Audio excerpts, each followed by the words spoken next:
So the next speaker that I have the privilege of introducing, I would call her the gatekeeper.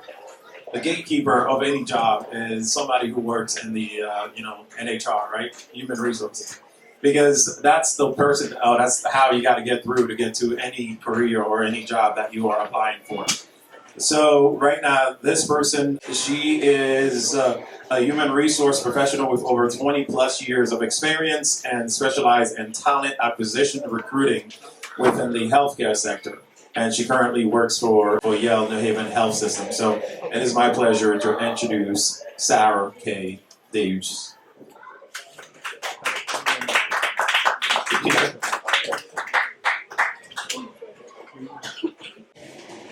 Hi everyone. I don't like to be behind the podium, but that's where they place me, so it's okay. Thank you, Junior, for the introduction. Once again, my name is Sarah Daves, and I do not have a PowerPoint, so I won't need this. But as it has been said, my role is I work in human resources. I've been an HR professional for probably about 22 years. I currently work for a large health system in the state of Connecticut, which is Yale New Haven Health. I've been with them for 17 years, and in my role, as Junior has mentioned it, I am the gatekeeper, or my team. I'm a senior manager for talent acquisition operations, and basically what we do in our department is all of the recruiting, hiring for Yale New Haven Health System. There are probably about 4 or 5 different functions within human resources. In addition to recruiting, there's compensation and benefits. So once you become an employee, if you're eligible for any type of benefits, or you eventually get increases, raises, and things like that, there's a department that specifically handles all of those things. When employees have issues or concerns, things are not working out well, or things are great, or not so great, there's a department that manages what we call all of our employee relations issues. And so there is a function. If you are a people person and you like interacting with people, HR is a great profession to get into. Now, I actually fell into HR by accident, but it's been a fabulous career. I have a biology degree in undergrad. I worked in research. It was not for me.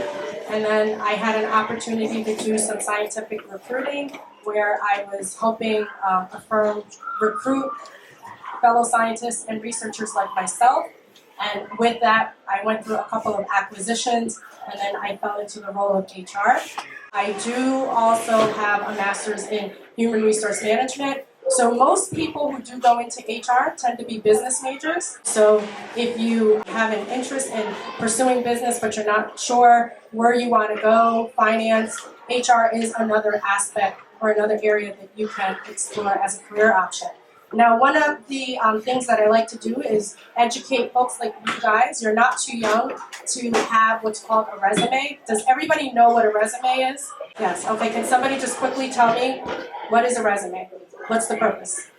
And I'm sorry, what's your name? Caitlin. It's basically a summary of everything you've done, like all your volunteer hours, your work experience, education. Perfect. All right, Ron, can you just help me and just split it into, we're going to pass out some resumes, and I want you guys to just take a look. We're going to do it really quick because I don't have a lot of time.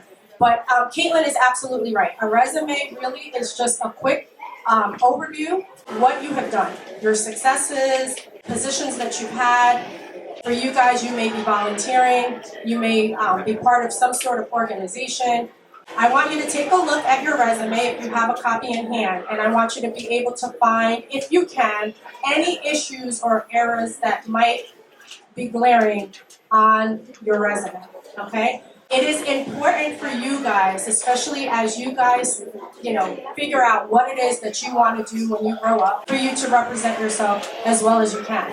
Even when you start applying for college, right, you can use your resume to be able to tell a school all about yourself, all right? So some of you guys have had an opportunity to look at the resume. I would ask for any volunteers, if somebody could just raise their hand and tell me which or what errors have you found on your resume, if any?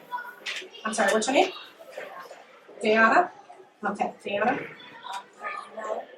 Okay, her email? Okay, and what's wrong with the email? Miss Sexy@gmail.com. Okay, all right. So yes, the email address is Miss Sexy. What is wrong with that? You would ask. The issue with having something like Miss Sexy sort of is a negative connotation of, or a negative representation of yourself. Now, I always try to explain to people that we all probably like to have fun and may not see that as an issue, but if you're applying for a job or even considering schools like Ivy League schools, having an email address like Miss Sexy does not represent yourself in a positive way. So you always want to make sure that your email address, I always say keep it simple. You can always use your first name and last name. You can use your first initial. You also want to keep your email address as short as possible. You don't want people typing for days. So just keep that in mind. Anybody else? Angie in the back? Now? They miscorrected, like they misspelled words. Rest, spelling. So that's huge. Huge, huge, huge. We spend a lot of time going through resumes. We go through thousands and thousands of resumes, but we have the ability to just quickly, through an application, to identify if words are misspelled. So that's the one thing that you always want to make sure. You want to proofread. So we're going to have a presenter that is an English teacher by profession. You are in English class to learn for a reason. Yes, spelling is important. So you do want to make sure that your spelling is as best as it can be. Have somebody proofread your resume if you need to, but that's important. We're going to take one more, if there's one, right up here. For references, she doesn't have any references.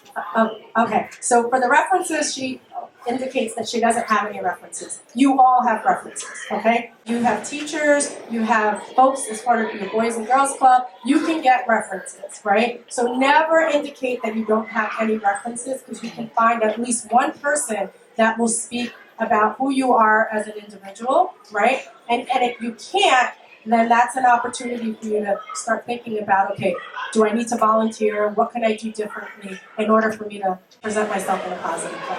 All right? So give yourselves a round of applause if you actually were able to do that exercise. There are resume templates online, so your Microsoft Word. I just caution if you use a template, sometimes they can get really, really finicky.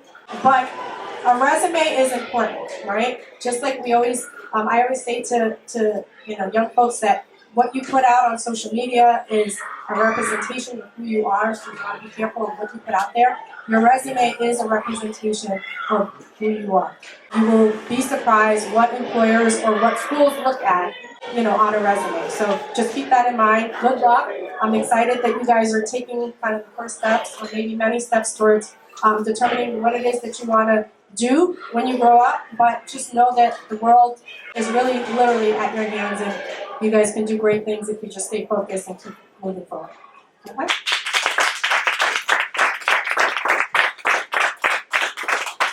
All right, thank you, Sarah. One more time for James again for Sarah.